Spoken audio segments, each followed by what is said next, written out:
जय हिंद and welcome to Study Battle. आज का जो सेशन रहेगा गंगा नदी तंत्र के विषय में रहेगा। तो गंगा नदी तंत्र के विषय में देखते हैं, पूरा डिटेल्स में अध्ययन करेंगे। एक एक नदी को डिस्कस करें। पहले गंगा नदी को, ब्रह्मपुत्र नदी को, फिर साउथ इंडियन रिवर जितना रहेगा, उसके बाद सिंधु, सतलज, रावी, चिनाब, व्यास, इसको देखेंगे। तो सबसे पहले गंगा नदी तंत्र को देखते हैं। गंगा नदी जो उदाहरण पहला क्वेश्चन है, ये प्रीवियस क्वेश्चन यूपीएससी और यूपीपीसीएस जितने भी हिंदी भाषी स्टेट पीसीएस है उससे क्वेश्चन को लिया गया है। तो गंगा नदी उदाहरण है, पूर्ववर्ती अफवाह का उदाहरण है। पूर्ववर्ती जितने भी हिमालय की नदियां हैं सभी पूर्ववर्ती अफवाह का उदाहरण है, ठीक है। और इसके अलावा देखिए गंगा के विषय में थोड़ा, गंगा नदी के विषय में थोड़ा सा देख लेते हैं डिटेल्स में। गंगा जो नदी है भारत की सबसे इम्पोर्टेंट रिवर है, बहुत ही महत्वपूर्ण रिवर है और सबसे लंबी रिवर है, सबसे लंबी रिवर है। इसकी अगर लंबाई देखा जाए तो 2525 किलोमीटर है, जो कि बहुत ही लंबी है, भारत की सबसे लंबी नदी है, ठीक है। और गंगा नदी इनका उद्गम होता है गंगोत्री हिमानी से। गंगोत्री हिमानी के गोमुख से होता है, गोमुख, ठीक है, गोमुख से, गंगोत्री हिमानी के गोमुख से होता है। और गंगा नदी में देखिए टिहरी में इसमें भीलगंगा और देवप्रयाग में अलकनंदा नदी आकर इसमें मिल जाती है। तो भागीरथी तो कहते हैं इसमें क्या, भागीरथी और अलकनंदा,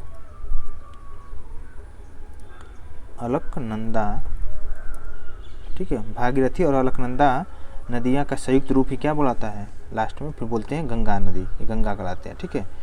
और गंगा नदी हरिद्वार के मैदानी पहाड़ों से प्रवेश करती हुई फिर झारखंड के जो राजमहल पहाड़ी हैं उसके उत्तर की ओर प्रवाहित होती हुई पश्चिम बंगाल के फरक्का नामक स्थान पर, क्वेश्चन आता है फरक्का नामक स्थान पर, पश्चिम बंगाल में फरक्का नामक स्थान पर, कहाँ पे, बांग्लादेश में प्रवेश करती है। और सबसे बड़ी बात देखिए, जैसे बांग्लादेश में प्रवेश करती है नदी, ठीक है, जैसे मान लीजिए वेस्ट बंगाल है, जैसे ही हमारा बांग्लादेश में प्रवेश करती है, यहाँ पे तो गंगा नदी है, यहाँ फरक्का है, जैसे ही बांग्लादेश में प्रवेश करती है नदी का नाम चेंज हो जाता है। बांग्लादेश में इसको गंगा नदी को पद्मा के नाम से जानते हैं, और ईस्ट से आती है, असम से अरुणाचल प्रदेश के होते हुए आती हुई रिवर ब्रह्मपुत्र नदी जैसे ही आकर बांग्लादेश में प्रवेश करती है तो ब्रह्मपुत्र नदी का नाम हो जाता है बांग्लादेश में जमुना रिवर से नाम से, ठीक है, जमुना। तो पद्मा और जमुना का जैसे संयोग होता है उसके बाद दोनों के संयोग से जो रिवर निकलती है उसका नाम है मेघना नाम से। तो बांग्लादेश में नाम चेंज हो जाता है, ब्रह्मपुत्र का नाम जमुना और गंगा नदी का नाम है पद्मा हो जाता है बांग्लादेश में, ठीक है। और दोनों के संयुक्त रूप से जो नदी रिवर निकलती है उसको बोलते हैं मेघना, ठीक है। और उसके बाद फाइनली बंगाल के खाड़ी में अपना जल का त्याग कर देती है। देखिए भारत का नक्शा हम एक बार बना देते हैं हल्का सा, तो आप थोड़ा सा आपको आइडिया हो जाएगा। जैसे ये हमारा प्यारा भारत का नक्शा है, ठीक है,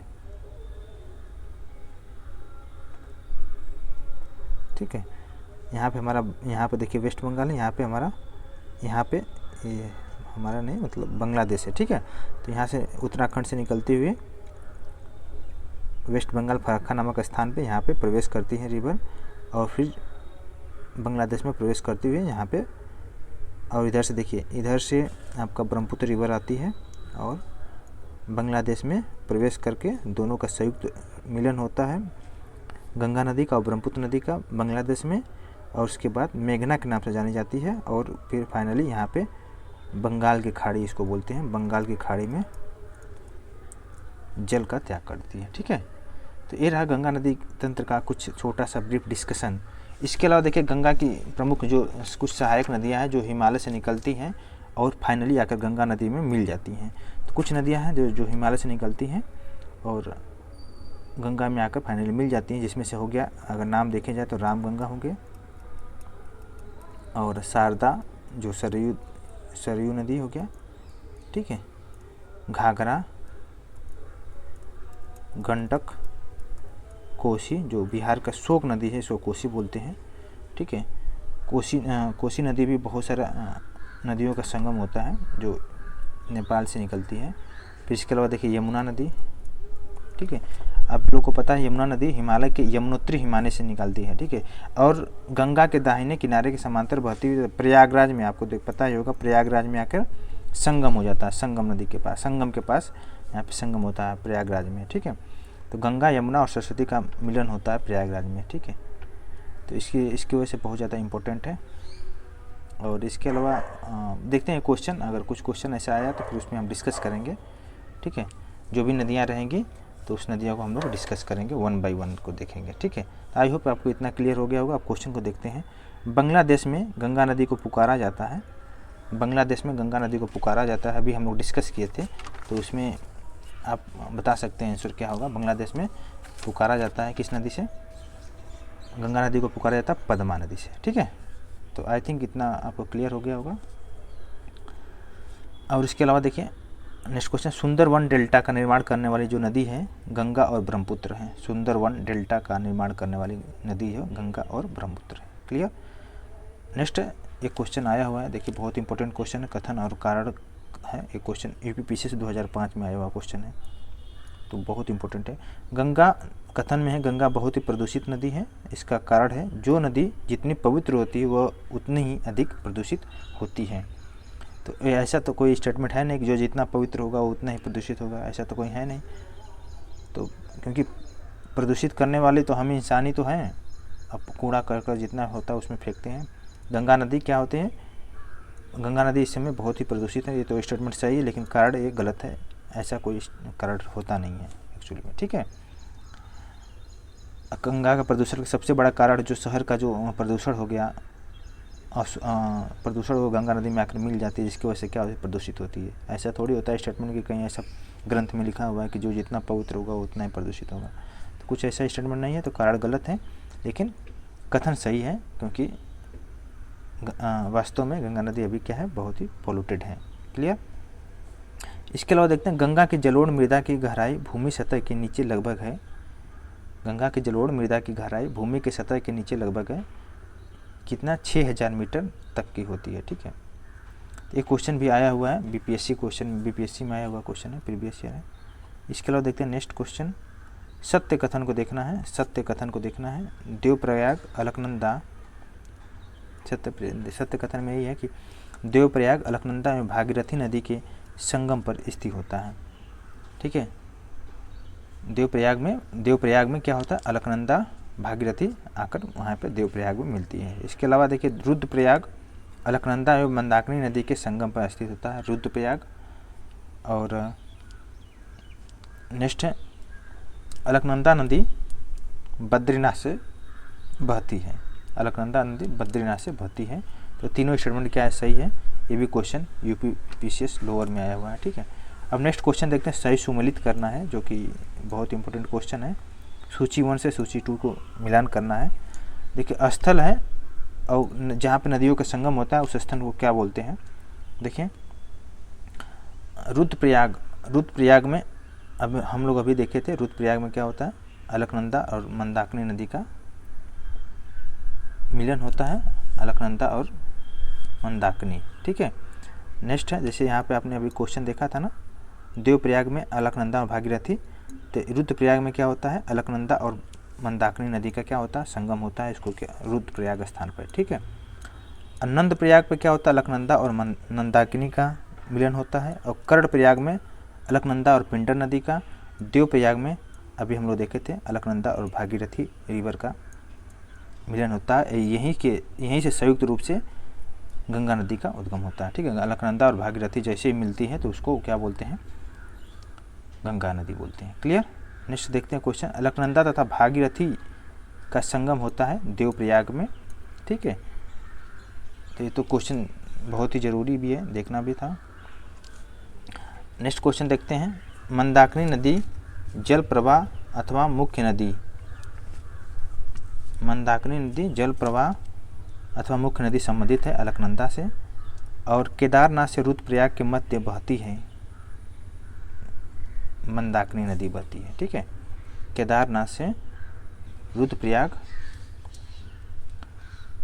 के मध्य बहती है मंदाकिनी नदी, ठीक है। और इसके अलावा देखते हैं नेक्स्ट क्वेश्चन देखते हैं, वह नदी का तट जिस पर बद्रीनाथ का प्रसिद्ध मंदिर स्थित है, तो अलकनंदा है, बद्रीनाथ का प्रसिद्ध मंदिर स्थित है अलकनंदा में, ठीक है।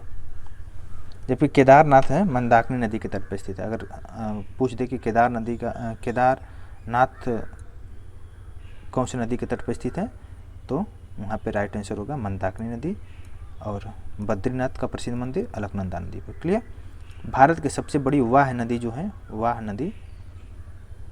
नदी है गंगा नदी है। इसकी अगर सबसे लंबाई देखा जाए तो 2525 किलोमीटर है। इसके अलावा देखिए गोदावरी नदी है, सब उसके पास हाईएस्ट लंबाई में देखा जाए तो गोदावरी नदी, गोदावरी का 1465 है। फिर ऐसे करके आप देख सकते हैं। भारत की सबसे लंबी नदी गंगा नदी है। ठीक है।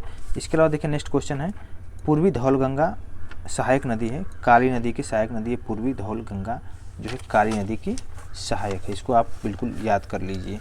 ठीक है। इसके अलावा नेक्स्ट क्वेश्चन देखते हैं, केदारनाथ से रुद्रप्रयाग के मध्य प्रवाहित होने वाली नदी जो है मंदाकिनी नदी है। केदारनाथ से रुद्रप्रयाग के मध्य प्रवाहित होने वाली नदी है। ठीक है। और नेक्स्ट क्वेश्चन देखते हैं, यमुना नदी की सहायक नदी, यमुना नदी की सहायक नदियों का पश्चिम से पूर्व की ओर व्यवस्थित क्रम, यमुना नदी की सहायक नदियों का पश्चिम से पूर्व की ओर व्यवस्थित क्रम को दिखाना है।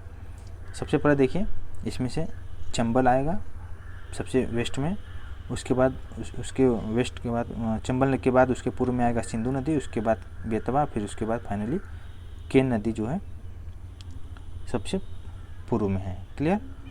अब देखते हैं नेक्स्ट क्वेश्चन, केन, सोन, बेतवा, चंबल में से वह नदी जो यमुना नदी से नहीं मिलती है। सोन नदी जो है यमुना नदी से नहीं मिलती है, और सब केन, बेतवा, चंबल जो है यमुना नदी में मिलती है। यमुना की सहायक नदियां हैं। केन, बेतवा और चंबल यमुना की सहायक नदी है, जबकि सोन जो है यमुना से नहीं मिलती है। तो आई होप इतना क्लियर हो गया होगा। और नेक्स्ट देखते हैं, मोरीबंद डेल्टा, मोरीबंद डेल्टा जो है उप विभाग है, तो बंगाल डेल्टा का उप विभाग है मोरीबंद डेल्टा। ठीक है। इसके अलावा देखते हैं नेक्स्ट क्वेश्चन, शेख, उत्तरी कोयल, दक्षिणी कोयल, थोड़ा सा इसको मैं और छोटा कर लेता हूँ। शेख, उत्तरी कोयल, दक्षिणी कोयल एवं बराकर में से गंगा नदी घाटी का कौन सा भाग या कौन सी उपनदी है, तो बराकर एवं उत्तरी कोयल जो है गंगा नदी की उपनदी है। नेक्स्ट क्वेश्चन है, भागीरथी नदी निकलती है, गोमुख से निकलती है भागीरथी नदी। क्लियर ना। इसके अलावा देखते हैं नेक्स्ट क्वेश्चंस, गंगा नदी का एकमात्र सहायक नदी जिसका उद्गम क्या होता है, मैदान में होता है, तो इसका राइट आंसर गोमती नदी है, जिसका उद्गम क्या होता है, मैदान में होता है। बहुत ही इंपॉर्टेंट क्वेश्चन है ये। इस तरह के क्वेश्चन बहुत ही ज़्यादा आने की संभावना होती है। और गोमती नदी का जो उद्गम क्षेत्र होता है गोमत ताल, ठीक है, गोमत ताल जो फुलहर झील के पास है, जिला पीलीभीत उत्तर प्रदेश में है। ठीक है। और यह गंगा की एकमात्र सहायक नदी है, इसका उद्गम जो होता है मैदान में होता है। तो आई होप क्लियर हो गया होगा गोमती नदी के विषय में। नेक्स्ट देखते हैं कथन और कारण के विषय में। दिल्ली और आगरा के मध्य वर्ष के अधिकांश समय में यमुना नदी मृत हो जाती है, तो ऑप्शन कथन जो है सही है। और कारण देखते हैं यमुना असतत वाहिनी नदी है, तो ये बिल्कुल ही गलत है। तो ऑप्शन नंबर जो कारण है, कारण गलत है और कथन जो है सही है। यह एक सतत वाहिनी नदी है। क्लियर। इसका जो उद्गम होता है यमुनोत्री ग्लेशियर से हुआ है। ठीक है। और दिल्ली और आगरा के मध्य वर्ष के अधिकांश समय में क्या होती है, यमुना मृत होने का मेन रीजन होता है प्रदूषण। नेक्स्ट क्वेश्चन देखते हैं, केन, बेतवा, चंबल, केन तथा रामगंगा नदियों में से यमुना की सहायक नदी नहीं है, जो नहीं है वो रामगंगा नहीं है। बाकी देखिए बेतवा, चंबल, केन ये तीनों हम लोग अभी देखे थे, तो ये क्या है, यमुना की सहायक नदी है, और रामगंगा जो है सहायक नदी नहीं है। क्लियर। और यमुना नदी का उद्गम स्थान है, यमुना नदी का उद्गम स्थान है बंदरपुच, इसका राइट आंसर बंदरपुच चोटी के पास उद्गमित होती है। ठीक है। और देखते हैं बेतवा नदी मिलती है, बेतवा नदी जो कहाँ पे मिलती है, बेतवा नदी मिलती है यमुना से। ठीक है। अभी हम लोग देखे हैं यहाँ से, देखिए क्वेश्चन देखो, एक ही क्वेश्चन को कितना बार घुमा दिया है। अभी देखिए यमुना के, अगर यहाँ इस क्वेश्चन को भी आप पढ़ लो, बेतवा और केन, चंबल ये तीनों ही यमुना की सहायक नदी है, रामगंगा नहीं है। तो आप समझ सकते हैं कि अब क्वेश्चन को नेक्स्ट आप समझ सकते हैं। देखिए बेतवा नदी मिलती है यमुना से मिलेगी क्योंकि इसकी सहायक नदी है। गंगा की वह सहायक नदी जो उत्तर वाहिनी है, उत्तर वाहिनी जो है उसे बोलते हैं सोन नदी, उत्तर वाहिनी है सोन नदी है, ठीक है। इसके अलावा देखिए नेक्स्ट क्वेश्चन को देखते हैं। नेक्स्ट क्वेश्चन में क्या है, और देखिए ये जो उत्तर वाहिनी नदी है अमरकंटक के पठारी से निकलती है सोन नदी, अमरकंटक के पठार से, ठीक है। और गंगा के दक्षिण तट दाहिने की तरफ इसका मुख्य सहायक है, ठीक है। इसके अलावा नेक्स्ट क्वेश्चन देखते हैं। गोमती, घाघरा, कोसी या सोन में से कौन सी नदी गंगा नदी में बाएं से नहीं मिलती है? बाएं से जो नहीं मिलती है सोन नदी है क्योंकि दाहिने की तरफ से मिलती है। तो अभी हम लोग देखे थे यमुना और सोन के मध्य जल द्विभाजक का कार्य करने वाली जो श्रेणी है, तो इसका राइट आंसर क्या है? कैमूर। कैमूर श्रेणी जो है जल द्विभाजक का कार्य करती है। नेक्स्ट क्वेश्चन देखते हैं। महानंदा, सोन, रामगंगा एवं गंडक में से सर्वाधिक जल ग्रहण करने वाली जो क्षेत्र वाली नदी है, इसको देखते हैं। इसमें क्या राइट आंसर होगा? सोन है जो सबसे ज़्यादा जल ग्रहण क्षेत्र करती है। इसमें से देखना है आपको महानदी, सोन और रामगंगा, गंडक में से तो सोन का है, ठीक है। लगभग 70,055 वर्ग किलोमीटर इसका क्षेत्र है। नेक्स्ट क्वेश्चन है। बिहार राज्य में गंगा के किनारे स्थित जिलों की संख्या। बिहार राज्य में देखिए बीपीएससी में क्वेश्चन आया हुआ है, बिहार राज्य में गंगा के किनारे स्थित जिलों की संख्या कितना है, ठीक है। तो टोटल 12 जिला है, ठीक है। और गंगा नदी बिहार के 12 जिलों से होकर गुजरती है, जिनमें से गंगा की सबसे अधिक लंबाई जो है पटना से निकलती है, पटना में 99 किलोमीटर, ठीक है। और दूसरे स्थान में भी अगर देखा जाए तो भागलपुर आता है, भागलपुर में इसकी जो लंबाई है 97 किलोमीटर है। तो ऐसे करके है, ये बीपीएससी क्वेश्चन 2019 में आया हुआ क्वेश्चन है, तो सोच सकते हैं कितना इंपॉर्टेंट क्वेश्चन है। इसके अलावा देखिए नेक्स्ट क्वेश्चन। भागलपुर, कटिहार, पटना, बेगूसराय जिलों में गंगा नदी सबसे लंबी है, तो पटना में अभी हम लोग देखे थे 99 किलोमीटर पटना में। अगर भागलपुर में देखा जाए तो भागलपुर में 97 किलोमीटर है, ठीक है। तो ऐसे पढ़ेंगे थोड़ा सा, तो जितना भी लिंक करके क्वेश्चन आप पढ़ेंगे तो बहुत ही अच्छा ढंग से तैयार होगा। नेक्स्ट लेक्चर में देखेंगे ब्रह्मपुत्र नदी तंत्र, इसके विषय में देखेंगे। अभी हम ब्रह्मपुत्र नदी के विषय में थोड़ा सा देखे थे। ब्रह्मपुत्र जैसे ही बांग्लादेश में प्रवेश करती है तो उस समय उसको क्या बोलते हैं, किस नाम से जाना जाता है? जमुना नदी, जमुना के नाम से जाना जाता है। और जैसे ही गंगा नदी से मिलती है, गंगा नदी भी बांग्लादेश में प्रवेश करती है तो नाम चेंज हो जाता है, वहाँ पे पद्मा के नाम से जानते हैं। और ब्रह्मपुत्र के नदी का भी नाम चेंज होता है जमुना के नाम से। दोनों का संगम को बाद वहाँ पे क्या होता है? मेघना के नाम से जाना जाता है। तो एक क्वेश्चन है, इस तरह क्वेश्चन आप लिंक करके पढ़ेंगे तो बहुत ही अच्छा रहेगा। आई होप आपको क्लियर हो गया होगा। अगर कहीं भी आपको दिक्कत है तो आप कमेंट बॉक्स में कमेंट करिए। अच्छा लगे वीडियो तो लाइक शेयर करिए, ठीक है। नेक्स्ट में देखेंगे ब्रह्मपुत्र नदी तंत्र, इसके विषय में और भी अच्छा ढंग से डिस्कस करने की कोशिश करेंगे। Thank you so much.